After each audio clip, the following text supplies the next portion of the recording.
beyond the success of the business in terms of ice cream, I think we're both really surprised at the impact that the company has had in terms of having a social mission, having an environmental mission, and having that work. We were a group of companies that were trying to figure it out as we went along, and the outside world was saying, this is not going to work. We were ridiculed. At the level that the company's at now, you cannot ignore the fact that making ice cream, shipping ice cream, any business has an enormous impact.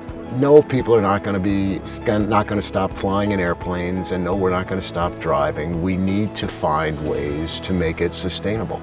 The first thing to do is to really take note of what you're doing. So the company's done an impact assessment. The company's instituted an internal carbon tax, so that it's taxing itself for its carbon footprint and then reinvesting that in strategies to reduce that. When people think about renewables, they think, oh, wind turbines, I'm not sure I like seeing those, or solar panels, I don't think I like seeing a whole big field of those. And what we don't think about is what the alternatives are.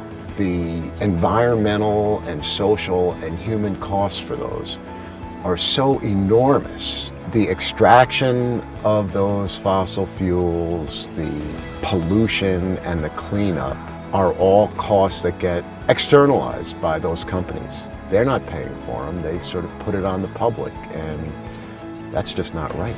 One of the things that Ben & Jerry's is really good at is using its voice and its communication to connect with fans and to talk about issues. The company advocates for sending people to the People's Climate March. In fact, the company sponsored buses to send people from Vermont. I think there's times you have to go to the street to get people together face to face and say, this has got to change.